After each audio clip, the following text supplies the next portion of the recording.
नमस्कार, स्वागत है आपका कमोडिटी निवेश में, जहां हम आपके कमोडिटी से जुड़े तमाम सवालों के जवाब देते हैं। साथ ही कमोडिटी मार्केट में ट्रेडिंग रणनीति बनाने में भी हम आपकी मदद करते हैं। आपके कोई भी सवाल हो, आप अपना नाम भेजें, अपने शहर का नाम भेजें और 9136934058 पर अपने सवाल को व्हाट्सएप करें या फिर हमारे social media page Facebook, Twitter और इंस्टाग्राम के जरिए भी अपने सवाल हमें भेज सकते हैं और आपके सवालों के जवाब देंगे। हमारे साथ दो मेहमान हैं। जिगर धर्मशी हैं, सीनियर मैनेजर हैं मोतीलाल ओसवाल से। अजय केडिया हैं, एमडी और रिसर्च हेड है केडिया कमोडिटी के। आप दोनों ही मेहमानों का स्वागत है। साथ ही आगे बात करने के लिए, पाम तेल पर बात करने के लिए हमारे साथ नकुल रस्तोगी हैं, पैसिफिक इंटरलिंक एसडीएन के ट्रेडिंग डायरेक्टर हैं मलेशिया से। और रुपए की चाल पर बात करने के लिए हमारे साथ कुणाल सुधानी हैं, जो वाइस प्रेसिडेंट है शिन्हन बैंक के एफएक्स एंड ट्रेजरी डिपार्टमेंट के। सर, स्वागत है कुणाल आपका। सबसे पहले रुपए में जिस तरह की रिकवरी दिख रही है, क्या लग रहा है ये रिकवरी कहाँ तक जाएगी? सबसे पहले अगर हम बात करें तो डॉलर इंडेक्स ने काफी शार्प फॉल दिया है। 109.29 से लेके ऑलमोस्ट नियर 105.10 तक डॉलर इंडेक्स नीचे आया, which means dollar weakening globally G7 के अगेंस्ट हो रही है अराउंड 4%। ब्रेंट क्रूड प्राइसेस की अगर हम बात करें तो ब्रेंट क्रूड प्राइसेस अगेन $108 से ऑलमोस्ट $98 पर बैरल आ गया, विच अगेन इज पॉजिटिव रूपी। फेड पॉलिसी की हमने जो लास्ट बात की, उन्होंने क्लियरली स्टेट कर दिया कि डेटा डिपेंडेंट होगा एंड उसी के अगले दिन जीडीपी डेटा था यूएस का जो वीक आया। तो कहीं ना कहीं जो हॉकिशनेस जितना मार्केट डिस्काउंट करा था with respect to rate hike trajectory, ना ही डेवलप नेशन में बट डेवलपिंग नेशंस में भी आई थिंक थोड़ा सा वो सेंटिमेंट थोड़ा नीचे की तरफ आ जाएगा, विच मीन्स हल्का सा नॉट सो हॉकिश टोन देखा जा रहा है सब जगह, जिस वजह से डॉलर वीकनिंग दिख रही है। एक और रिफ्लेक्शन अगर हम देखेंगे डॉलर येन में, तो 140 से डॉलर येन ऑलमोस्ट 131 के करीब आ गया। 9 बिगी मूव एक वीक के अंदर अंदर, ये दिखाता है या दर्शाता है कि डॉलर वीकनेस कहीं ना कहीं थोड़ा सा सस्टेन कर रही है। हमने जब बात की थी पिछली बार, हमने यही कहा था कि 80-20 80-30 थोड़ा टॉपिश रेंज लगता है एंड ऑलमोस्ट 80.0607 से ही रिवर्स हुआ टुवर्ड 78.49 जो आज लो किया। इसमें और दो डोमेस्टिक फैक्टर्स भी काफी इंपॉर्टेंट है। एक तो एफआईआई इनफ्लोज जो की बात करें तो लास्ट मंथ जुलाई में पहली बार सितंबर 2021 के बाद हमने पॉजिटिव एफआईआई इनफ्लो देखा अराउंड 6,500 करोड़ के आसपास। अगस्त मंथ में शुरुआती 2,300 करोड़ के आसपास का एक इनफ्लो हमने कल से देखा। तो ये सस्टेन करता है नहीं, एक ये चीज हमें बहुत देखने की जरूरत है। बिकॉज निफ्टी अगर हम देखें तो 17,500 17,600 काफी इंपॉर्टेंट रेजिस्टेंस जोन भी है टेक्निकली भी। तो ये एफआईआई फ्लो कितना सस्टेन करता है, एक ये बहुत जरूरी हमें देखना है। दूसरी बात, लेवल्स की अगर हम क्लियरली बात करें तो जो आज लो था 78.49 और क्लोजिंग में एक वापस स्पाइक देखा टुवर्ड 78.72 हाफ। दो रीजन थे। एक तो आज एक स्टेक सेल था रफली अराउंड $1.1 बिलियन का, तो वो फ्लो आज मार्केट में हिट हुआ गया, जिस वजह से रुपी अप्रिशिएट हुआ थोड़ा शार्पली। जैसे ही वो फ्लो थोड़ा खत्म होने आ गया एंड वापस से रिवर्सल देखा टुवर्ड द क्लोजिंग, तो एक तो स्टेक सेल फ्लो था $1.1 बिलियन का, जिस वजह से आज एक शार्प अप्रिसिएशन था apart from global factors. Technically support की अगर बात करें तो इमीडिएट सपोर्ट 78.38 फॉलोड बाय 78.10, ये दो इंपॉर्टेंट सपोर्ट एरियाज है। और दूसरी बात करें वापस बाउंस की, तो आज का जो ओपनिंग था 78.95, वो एक इमीडिएट रेजिस्टेंस बनता है फॉलोड बाय 79.20। ओके, तो ये व्यू है। और जो नीचे की तरफ सपोर्ट यहाँ दिख रहा है 78.3 से 78.1 के। शुक्रिया कुणाल, आपने वक्त निकाला हमारे लिए और रुपए की रिकवरी पर बात की। चलिए आगे बढ़ते। एक और अहम खबर है आज पाम तेल को लेकर, जहां पर मलेशियन पाम फ्यूचर्स में आज 5% से ज़्यादा की गिरावट दिख रही है। 3,850 रिंगिट के नीचे फिलहाल भाव ट्रेड कर रहा है। हमारे साथ नकुल रस्तोगी साहब है मलेशिया से। सर, स्वागत है आपका। सर, क्या लग रहा है कितनी गिरावट की उम्मीद करें? जिस तरह की रिकवरी हमने बीच में देखी पिछले हफ्ते, 4,300 रिंगिट तक भाव गया था, 3 हफ्ते की ऊंचाई भी वो भाव था और वहां से फिर वापस से बिकवाली दिख रही है। क्या ये गिरावट और बढ़ेगी? क्या 3,500 3,000 के लेवल भी दिखेंगे मलेशियन पाम फ्यूचर्स में? सबसे पहले तो रीजन जरूरी है कि ये क्यों हुआ, पहले क्यों ऊपर गया, नीचे क्यों आया। हमारा टोटल जो चल रहा है, आप जानते ही हैं, सर्कस चल रहा है इंडोनेशिया का। पहले बैन लगा, बैन हटा, उसके बाद अभी लेवी हटा दी गई, लेवी $200 पर टन की थी। उसके बाद जो अगली पोजीशन आई, अगली चीज आई, वो थी कि 1 अगस्त से उनको टैक्सेस कम करने थे, एक्सपोर्ट टैक्सेस। तो जो पहले बात थी एक्सपोर्ट टैक्सेस की, पहले रेफरेंस प्राइस आई थी $1215 की। उसके बाद आज सवेरे का डेवलपमेंट है, कल का डेवलपमेंट, कि कल एकदम से वो रेफरेंस प्राइस जो है 872 की हो गई। और उससे जो पहले ड्यूटी थी, समझिए कि सीपीओ के ऊपर एक्सपोर्ट टैक्स लगता था $288, वो आज की रेट में रह गया $33, $33। $288 से $33, $250 नीचे कम हो गया टैक्स इफेक्टिव 1 अगस्त से। इसका किसी को अंदाजा नहीं था ये हो सकता है। तो बाजार पहले बढ़ना जो चालू हुआ था इसलिए हुआ था कि अब मोरोस्लेस इक्विलिब्रियम आ गया था। शिकागो बहुत तेजी से दौड़ा था क्योंकि उनके यहाँ बरसात नहीं थी, ड्राउट की सिचुएशन बनने लगी थी। लेकिन जैसे ही कल ये डेवलपमेंट आया और आज उसका कंफर्मेशन आया तो बाजार ने उसके ऊपर रिएक्ट किया है। लेकिन क्योंकि इंडोनेशियंस अब सीपीओ में भी और सब तेलों में बहुत ही ज्यादा फर्क आ गया, करीब करीब $200 का फर्क आ गया उनके जो परसों प्राइस होनी चाहिए थी और जो आज उनको ड्यूटी देनी पड़ेगी।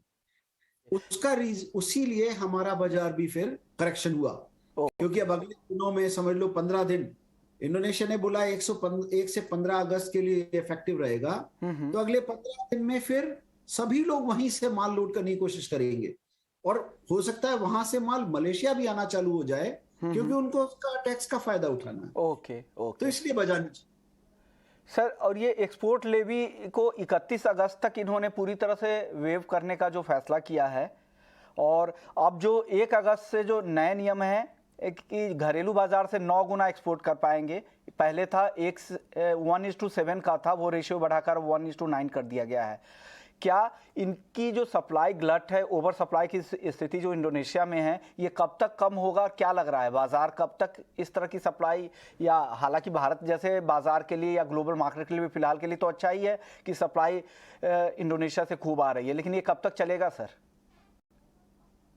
ये जो गलत आया है ये तो उनका चल रहा है अभी भी, लेकिन जरा थोड़ा सा मैं टाइम लूंगा जस्ट टू एक्सप्लेन कि सब लोगों को समझ में आ जाए कि क्या फर्क होता है हर चीज में। एक है वहां पे एक्सपोर्ट लेवी, जो लेवी क्या गवर्नमेंट ने चार्ज कर रहे थे कि जो बायोडीजल लोग बनाते हैं उनको अगर बायोडीजल का दाम उनका पाम ऑयल के दाम ज्यादा होने से क्रूड ऑयल से ज्यादा है तो सरकार उनको पैसे देती थी कि तुम्हारा नुकसान नहीं होगा, तुम बायोडीजल बनाते रहो। इसके लिए सरकार ने एक स्पेशल फंड बनाया था जिसके लिए सरकार लेवी चार्ज करती थी। आज की डेट में सिचुएशन उल्टी हो गई, अब क्रूड ऑयल का दाम ज्यादा है, सीपीओ का दाम कम है, तो अब उस लेवी की जरूरत नहीं है, तो $200 गए। वो अलग हट गया, $200 सीधे सीधे हट गया, वो 31 अगस्त तक हटा रहेगा। जो आज से इफेक्टिव हुआ है वो है एक्सपोर्ट टैक्सेस, ये एक अलग कंपोनेंट है एक्सपोर्ट टैक्सेस का। तो आज से एक्सपोर्ट टैक्सेस जो थे, जो पहले $288 थे समझ लो सीपीओ पे, वो अब सिर्फ $33 रह गए। तो ये उसका इम्पैक्ट आया है जो अभी उन्होंने कहा 15 अगस्त तक ही रहेगा। अब गलत की जो बात है, काफी तेल निकलेगा, कोशिश तो यही चल रही है कि सब लोग, लेकिन जैसा पिछली बार के इंटरव्यू में भी हमने बताया था कि वेसल्स नहीं अवेलेबल है। इसलिए ऐसा नहीं है कि मैं चाहूं कि इमीडिएटली कल वहां पे 45,000 टन की वेसल लगा दें और माल लोड करके ले जाएं। वेसल्स नहीं मिल रही हैं अभी भी आसानी से। इसलिए पता नहीं सरकार ये किस तरीके से गलत को कम कर पाएगी, और हो सकता है 15 अगस्त के बाद भी इसको एक्सटेंड कर देंगे ये टैक्स रिडक्शन। सर, तो ऐसे में क्या लग रहा है कि प्राइस और कितना करेक्ट हो सकता है? किस लेवल के, किस तरह के लेवल्स आने वाले समय में देख सकते हैं हम लोग पाम तेल में? अभी तक देखिए हम वापस 3,700 पे नहीं गए, इतनी बेयरिश न्यूज होने के बाद भी, क्योंकि पिछली बार में बाजार 2-3 बार 3,700 तक गया, एक बार सिर्फ शायद 3,500 भी, 3,469 जाके हिट किया था, उसके बाद बाउंस कर गया था वापस। तो मुझे नहीं लगता कि बाजार में बहुत ज्यादा गुंजाइश है, क्योंकि अल्टीमेटली क्या होना है, अल्टीमेटली एक बार उनका तेल जब निकल जाएगा तो उसके बाद तो फिर से चीजें वहीं वापस आ जाएंगी। सरकार बात कर रही है 1 सितंबर से लेवी वापस लाने की, एक्सपोर्ट टैक्सेस को वापस लगाने की, डोमेस्टिक अभी भी वो 1 से 9 उन्होंने क्यों किया, क्योंकि वो अभी भी कंट्रोल करना चाहते हैं इंडस्ट्री को। नहीं तो सीधे बोल देते हैं कि एक्सपोर्ट टैक्स की जरूरत, उसकी जरूरत, एक्सपोर्ट परमिट की जरूरत नहीं है, आप एक्सपोर्ट करो सीधे सीधे। लेकिन वो कंट्रोल करना चाहते हैं, वो अपना चेंज करना चाहते हैं, किस तरीके से कंट्रोल कर सकें। तो इसलिए मुझे नहीं लगता कि अब इस बाजार में बहुत ज्यादा गुंजाइश है। नीचे में हो सकता है कल एक बार 3700 हो जाए, या एक बार 3500 अगर हिट करे तो वो सब लेवल्स खरीदने लायक लेवल्स हैं, उनसे नीचे बाजार नहीं जाएगा। ओके, यानी 3700 से 3500 ज़्यादा से ज़्यादा नीचे की तरफ आ सकता है। मलेशियन फ्यूचर्स के जो रेट है वो उससे वहाँ से बहुत ज़्यादा गिरावट की संभावना नहीं है। और एक नकुल रस्तोगी साहब ने एक बात और जो क्लैरिफिकेशन इन्होंने दिया कि $288 से जो एक्सपोर्ट टैक्स है उसे घटाकर $33 कर दिया गया इंडोनेशिया में। शुक्रिया सर, आपने वक्त निकाला हमारे लिए और पाम तेल का पूरा फ्यूचर्स का फ्यूचर समझाया कि क्या होगा आगे, क्या स्थिति रहेगी, भाव कैसे रहेंगे। चलिए वापस से अब घरेलू बाजार के वायदा बाजार की ओर लौटते हैं और सबसे पहले बात क्रूड की कर लेते हैं। क्रूड में कल शाम के सत्र में काफ़ी गिरावट आ गई थी, आज भी कमज़ोरी है, 1% नीचे है, $100 के नीचे टिक गया है ब्रेंट क्रूड का भाव। आधे % से ज़्यादा गिरावट अभी भी है, 7400 के नीचे M6 पर क्रूड है। केडिया जी, क्या लग रहा है क्रूड में कितनी गिरावट की उम्मीद और करे, या यहाँ से अब रिकवरी बाउंस बैक होगी अब क्रूड में? नमस्कार। देखिए विष्णु जी, मुझे लगता है कि कच्चे तेल की अगर हम बात करें तो ओवरऑल व्यू तो मंदी का ही है। पहले भी हमने कहा था कि जिस ढंग से कि ग्लोबल मार्केट में एक रिसेशन का खतरा भी बन रहा है, और जिस ढंग से हमने चाइना से जो मैन्युफैक्चरिंग के डेटा आते हुए देखे वो भी काफी खराब आते हुए देखे, जिसका भी एक प्रेशर था।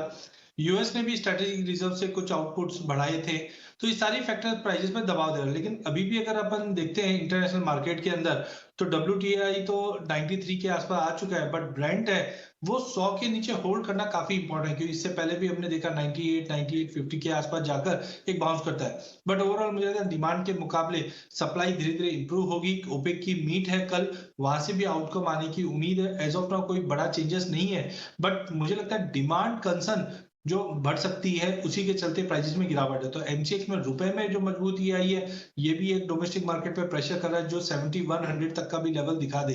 जबकि इंटरनेशनल की अगर बात करें तो WTI हमें लगता है 91-9150 तक का सपोर्ट है, जबकि ब्रेंट की अगर बात करें तो 9750 तक का लेवल दिखा सकता है। तो ओवरऑल 7100 के टारगेट के लिए बेचा जा सकता है। ओके, चलिए अगले दर्शक का आप सवाल ले लेते हैं। इसके बंसल है ग्वालियर से। लेड ये जानना चाह रहा है कि 188 के ऊपर जाएगा क्या लेड का भाव? जिगर, क्या लग रहा है लेड में? Good evening. सी लेड की अगर बात करें तो मुझे लगता है कि लेड में ओवरऑल एक रेंज बाउंड मोमेंटम है। बाकी सारे मेटल्स के साथ लेड में मोमेंट आ रहा है। ओवरऑल एज अ कॉम्प्लेक्स की बात करूँ, सबसे पहले तो मुझे लगता है कि बेस मेटल्स में थोड़ा हायर रेंज में मोमेंटम रहेगा, बट अगेन अपसाइड काफ़ी लिमिटेड है ज़्यादातर मेटल्स में। खास करके अगर लेड की बात करें तो मुझे लगता है कि लेड में ज़्यादा से ज़्यादा जो शॉर्ट टर्म या मिडियम टर्म में जो मैं अपसाइड देख रहा हूँ तकरीबन 182 तक के देख रहा हूँ। तो मुझे लगता है कि अपसाइड वहीं तक ही लिमिटेड रहेगी, 4-5 रुपए की तेजी आ सकती है, तो खरीदारी करने का मौका जरूर से मिलेगा, बट अगेन अपसाइड काफी लिमिटेड है। जैसे मैं कहा 182 तक ही लिमिटेड रहेगी। अगले दर्शक हमारे साथ महेश हैं हैदराबाद से। क्रूड इन्होंने 7415 पर खरीदा है, क्या करना चाहिए इनको? 7415 पे जिगर बाइंग है इनकी। सी क्रूड की अगर ओवरऑल बात करें तो मेजर बायस तो मेरा साइडवेज टू नेगेटिव ही है क्रूड में, बट आज पूरे दिन में हमने देखा है कि क्रूड में 7300 से 7450 का रेंज काफी बार स्विंग्स आते हुए देखे हैं। तो मैं इनको रिकमेंड करूंगा कि एक बार तो वैसे 7350 के करीब का एक स्टॉप लॉस मेंटेन करके चले। इनकेस प्राइसेस वहां से अगर ब्रेक हो जाता है तो और फर्दर करेक्शंस आ सकता है। मेजर टारगेट मुझे लगता है कि क्रूड का 7100 और 7000 के लेवल्स आ सकते हैं, तो बहुत ज्यादा सेल में खड़े नहीं रहना चाहिए, बट इंट्राडे लेवल्स है और जैसे मैंने कहा 7350 का स्टॉप लॉस मेंटेन करके चले, और अगर ये लेवल ब्रेक होता है तो एग्जिट कर लेना है। ओके सर, इनकी बाइंग है 7415, क्या करें? ये हालांकि उनके बाइंग के लेवल के आसपास ही है, इंतजार कर ले, ऊपर भाव दिखेंगे। 7415 की बाइंग है जिगर। सी वही है, मैंने जैसे कहा कि क्रूड में ओवरऑल स्विंग्स आ रहे हैं, तो कहीं पर भी अगर बाइंग से थोड़ा भी अगर ऊपर मौका मिलता है 74-20-25, तो वहां पर एक बार बेचने का मौका ले ले और एग्जिट कर ले position. On the other side 7350 stick stop losses होना चाहिए, उससे ज्यादा का रिस्क नहीं लेना चाहिए और वहां से एग्जिट कर ले पोजीशन। सबसे पहला काम यही कर ले कि 7350 का स्टॉप लॉस लगा ले, फिर अपने बाइंग लेवल के ऊपर थोड़ा सा आ जाए तो ज़्यादा वेट नहीं करे, अब निकल जाए वहाँ से। अगले दर्शक है इवन महेश का एक और सवाल था कि सोने की चाल इस हफ्ते कैसी रहेगी? केडिया जी, क्या लग रहा है गोल्ड में इस हफ्ते? देखिए गोल्ड में जैसे हमने पहले कहा था कि फेड की मीट के बाद हम कमोडिटी में तेजी देखेंगे। जनरली देखा जाता है कभी भी जब रेट हाइक होती है तो ज्यादा करके कमोडिटी अंडर परफॉर्मिंग करती है, बट ये सब मार्केट ऑलरेडी डिस्काउंट कर गया था, जिसके चलते हमने गोल्ड में एक काफी बड़ा जंप आते हुए देखा। इस वक्त भी 51,500 के करीब ट्रेड कर रहा है। मुझे लगता है अभी भी ट्रेंड पॉजिटिव, क्योंकि इंटरनेशनल में $1756 का जो इंपॉर्टेंट रेजिस्टेंस था वो तोड़ चुका है। तो डोमेस्टिक मार्केट में रुपए की वजह से आज थोड़ा बहुत गिरावट है और रेंज बाउंड है। 51,300 350 के पुल बैक पे ही लेके चलिए। अपसाइड आज के लिए लिमिटेड है, बट 51,600 तक का लेवल मिल जाएगा। पूरे हफ्ते की बात करें तो 51,850 तक का लेवल देखने मिल सकता है। ओके, अगले दर्शक कैलाश है मंदसौर से, सोयाबीन 6,500 रुपये कब होगा? केडिया जी कब तक होगा? देखिए सोयाबीन की अगर हम बात करते हैं तो टाइमिंग हमें लगता है कि अराइवल प्रेशर मार्केट में कंटिन्यू बना हुआ रहेगा, जिसके चलते अपसाइड और लिमिटेड है। नो डाउट इंटरनेशनल में प्राइजेस में थोड़े बहुत उछाल आए थे, जिसकी वजह से सपोर्ट मिल रहा था, बट अराइवल जैसे से अगले महीने से स्टार्ट हो जाएंगे, मुझे लगता है प्राइजेस में डाउन साइड ज्यादा रहेगा। तो मैक्सिमम 64-50 तक का भी लेवल मिल जाए तो अच्छी बात है, बट ओवरऑल मुझे लगता है कि 61-50 से 6200 तक के लेवल हम सोयाबीन में आने वाले दिनों में देख पाएंगे। ओके, अगले दर्शक है मयंक गुप्ता हैं यूपी से, कॉपर और लेड में आज क्या करना चाहिए? इंट्राडे ट्रेडर हैं, क्या करे जिगर? कॉपर की अगर बात करें तो जैसे मैंने कहा कि ओवरऑल बेस मेटल्स थोड़ा हायर रेंज में ट्रेड करता हुआ दिख सकता है, बट अगेन कॉपर की बात करें तो करंट लेवल्स पे तो नहीं लेना है। मुझे लगता है कि एक बेटर लेवल का मौका मिलेगा एंट्री करने के लिए। तो कॉपर में जो खरीदारी का मौका रहेगा वो तकरीबन 640-638 का लेवल रहेगा, वहां पर काफी अच्छा मौका लेना चाहिए खरीदारी के लिए। 634 के बिलो का एक स्टॉप लॉस मेंटेन करना होगा इंट्राडे के लिए। मुझे लगता है कि इंट्राडे पर्सपेक्टिव 648 और 650 के लेवल्स आते हुए दिख सकते हैं, तो निचले स्तरों पे खरीदारी करने का मौका लेना चाहिए कॉपर में। ओके, अगले दर्शक हैं अभिषेक हैं बिहार से, क्रूड के किस स्ट्राइक की कॉल या पुट खरीदे? केडिया जी किस स्ट्राइक की कॉल या पुट खरीदने की सलाह देंगे आप क्रूड में? देखिए करंटली मुझे लगता है कि मार्केट में ट्रेंड वीक ही है। जो 7400 का हम देख रहे हैं कि प्राइजेस नियर बाय चल रहा है, तो यहाँ पे आप बैट स्प्रेड कर सकते हो, वो ज्यादा अच्छा है, बिकॉज कॉस्टिंग आपका काफी कम हो जाएगा। जहाँ पे 7400 का एक पुट लीजिए जो करीबन 364 रुपए का है, एंड उसके साथ 7300 का एक पुट बेच दीजिए, तो आपका जो डिफरेंस रहेगा वो हार्डली 50 रुपए के आसपास का आपको कॉस्ट लगेगा। तो बैट स्प्रेड करके चल सकते हैं, जहाँ पे 7400 का पुट लेकर 7300 का पुट बेच सकते हैं। ओके, चलिए अगले दर्शक का सवाल ले लेते हैं। अनुज हैं झांसी से, गोल्ड में इंट्राडे में क्या करना चाहिए, इनका सवाल है। जिगर क्या लग रहा है गोल्ड में इंट्राडे के लिए क्या सलाह देंगे अनुज जी को? गोल्ड वैसे तो काफी एक सीमित दायरे में ट्रेड करता हुआ दिख रहा है। मुझे लगता है कि बट ओवरऑल जो मोमेंटम रहेगा थोड़ा साइडवेज टू पॉजिटिव रहेगा, तो बिल्कुल ही इंट्राडे के लिए ट्रेड लेना चाहिए। गोल्ड की अगर बात करें तो तकरीबन 51,300 का लेवल मिले अगर अक्टूबर कॉन्ट्रैक्ट में, तो वहां पर खरीदारी का मौका लेना चाहिए। 51,150 से करीब एक स्टॉप लॉस मेंटेन करना होगा, और ऊपरी स्तरों पर मुझे लगता है कि 51,600-650 के टारगेट्स आते हुए दिखता है। ये बिल्कुल ही नैरो रेंज का ट्रेड रहेगा, तो स्टेप स्टॉप लॉस के साथ काम करना सही रहेगा। अगले दर्शक है कृष्ण है दिल्ली से, कॉपर में क्या करना चाहिए? केडिया जी क्या सलाह देंगे कृष्ण को कॉपर में? देखिए पूरी बेस मेटल पैक के अंदर हमने एक अच्छी खासी रिकवरी जरूर देखी थी, बट सस्टेनेबल नहीं हो पा रही। दैट डजंट मींस कि मार्केट में वापस गिरावट आ जाएगी, क्योंकि कल की जो चाइना से अपडेट आई थी या न्यूज डेटा आया था, उसकी वजह से प्राइस में थोड़ा पुल बैक आया। तो आई थिंक थोड़ा पुल बैक जरूर है। जो 640 तक का 638 तक का लेवल दिखा दे तो टेम्परेरी इंटरडे में बेच के चल सकते हैं, बट बिलीव कीजिए 640 के करीब अगर लेवल मिलता है, वहां से वापस एक बाइंग अच्छी लौटती हुई दिखाई, तो इंट्राडे के लिहाज से बेच के चलिए 638 इंट्राडे में देखने मिल जाएगा भाव। ओके, चलिए अगले दर्शक है हीरा लाल है राजसमंद से, नेचुरल गैस इन्होंने 634 रुपए पर शॉर्ट किया 634 पर, क्या सलाह दे रहे हैं जिगर नेचुरल गैस में? नेचुरल गैस वैसे तो काफी वॉलेटाइल है। मुझे लगता है कि नेचुरल गैस में थोड़ी सी गिरावट और मिल सकती है। 634 पर इन्होंने बेचा हुआ है। मुझे लगता है कि 641 के करीब का एक स्टॉप लॉस मेंटेन करना सही रहेगा, और निचले स्तरों पर मुझे लगता है कि 620 से 615 का लेवल एक बार आता हुआ दिख सकता है। तो स्टॉप लॉस मेंटेन करके सेलिंग में रह सकते हैं। 641 का स्टॉप लॉस रहेगा। ओके, अपनी सेलिंग पोजीशन में बने रह सकते हैं। एक और सवाल जिगर इनका था हीरालाल का ही, चांदी पे 58,483 रुपए में खरीद रखा है, ये इनकी लॉन्ग पोजीशन है, क्या करनी चाहिए 58,483 पे? चांदी में मुझे लगता है कि इंट्राडे में थोड़ा सेलिंग प्रेशर है और ओवरऑल बायस मुझे लगता है कि ब्रॉडर रेंज में रहेगा। मैं ये नहीं कह रहा हूँ कि बहुत ज़्यादा वीकनेस है, बट यस इंट्राडे में थोड़ी वीकनेस ज़रूर से दिख सकती है। तो चांदी में जैसे कि इनका जो लेवल है वो मुझे लगता है कि एक बार मोमेंटम थोड़ा सा भी अगर अपसाइड आता है तकरीबन 58,400-500 के करीब, तो वहाँ पर एक बार एग्जिट कर ले अपनी पोजीशन, बिकॉज ओवरऑल जो ट्रेंड है इंट्राडे जैसे मैंने कहा मुझे लगता है कि 58,300 से 400 की रेंज है, तो वो एक सेलिंग का मौका लेना चाहिए। आई वुड से कि बाइंग में बहुत ज़्यादा होल्ड ना करे अगर इंट्राडे ट्रेडर है तो, और निचले स्तरों पर मुझे लगता है कि 58,000 के भी बिलो के लेवल से एक बार आते हुए दिख सकते हैं। अगले दर्शक है अमित है एमपी से। सोना और चांदी को किन स्तरों पर बाई करना चाहिए, कितनी गिरावट पर बाई करे सोना और चांदी केडिया जी? देखिए आज मॉर्निंग में भी हमने रुपए की गिरावट की वजह से रुपए की मजबूती की वजह से पुल बैक देखा है। आई थिंक 300 350 की रेंज में लेके चले, क्योंकि अपसाइड आज के लिए थोड़ा लिमिटेड है, जो 600 तक का लेवल लग रहा है, तो बेटर है थोड़ा ड्रॉप पे लीजिए। वहीं अगर चांदी की बात करें तो वॉलिटिलिटी काफी अच्छी है। करंट लेवल से भी हम देख रहे हैं कि मार्केट में अच्छा मोमेंटम बना हुआ है। अदरवाइज 57,600 का लेवल, बट मुझे लगता है करंट लेवल से बाय करेंगे तो 58,500 से 600 तक का एक जंप देखने मिल जाएगा। ओके, अगले दर्शक है जीके हैं अहमदाबाद से। नेचुरल गैस के ऑप्शंस की रणनीति जानना चाह रहे हैं। केडिया जी, नेचुरल गैस में कुछ ऑप्शंस की रणनीति है क्या आज? बिल्कुल, नेचुरल गैस में जिस ढंग से हमने देखा कि प्राइजेस के अंदर दबाव बना हुआ है, उम्मीद ये थी कि रशिया 31 तारीख को जो बैठक बैठा रहा था जिसमें प्रोडक्शन और फर्दर कट करने की बात या जीरो करने की बात की थी, उसके बाद कोई अपडेट नहीं आया, जिसके वजह प्राइजेस में प्रेशर बना हुआ है। तो टाइमिंग मुझे लगता है जब तक प्राइजेस 656 के नीचे ट्रेड कर रहा है, डाउन साइड में 600 तक का लेवल दिखा सकता है। तो यहाँ पे आप 600 का एक पुट ले सकते हो। 41 के आसपास का भाव चल रहा है। 20 रुपए के स्टॉप लॉस से 90 रुपए तक का टारगेट देखने मिल जाएगा। फ्यूचर्स की अगर बात करें तो हमें लगता है कि 610 से 615 तक का लेवल दिखा सकता है, तो 600 का पुट लेके चल सकते हैं। अगले दर्शक है शिव रतन है अकोला से। क्या गोल्ड इन स्तरों पर लंबी अवधि के लिए खरीद सकते हैं? जिगर, क्या सलाह देंगे लंबी अवधि के लिए खरीदना चाह रहे हैं?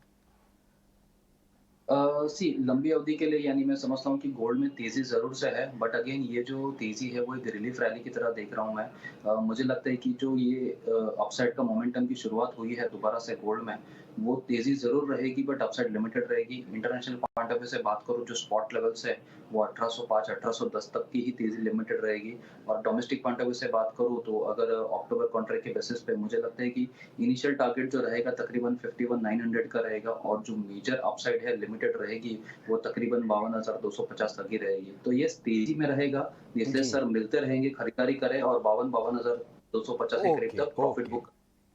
ओके, अगले दर्शक है राकेश सिंगल है। 20 से 25 सितंबर तक कॉटन का भाव क्या रह सकता है? केडिया जी, छोटा जवाब दीजिएगा। देखिए कॉटन में मुझे लगता है कि प्राइजेस हायर साइड में 46,500 के ऊपर नहीं जाएगा, क्योंकि आगे अराइवल प्रेशर कंटिन्यू रहेगा, जो मुझे लगता है 41,500 तक का लेवल वापस दिखा देगा। तो अपसाइड लिमिटेड है, वापस प्राइजेस में गिरावट मिल जाएगी, अराइवल सामने स्टार्ट होने वाले। चलिए, तो शो को यहीं पे समेटने का वक्त आ गया। शुक्रिया केडिया जी आपका, जिगर आपका, आप लोगों ने वक्त निकाला और दर्शकों के तमाम सवालों के जवाब दिए। जो सवाल रह गए हैं कोशिश करेंगे कल उन सभी सवालों को शो में शामिल करें। तो कमोडिटी निवेश में फिलहाल इतना ही, लेकिन आप बने रहिए हमारे साथ। ब्रेक के बाद आपके लिए स्वदेश विशेष। नमस्कार।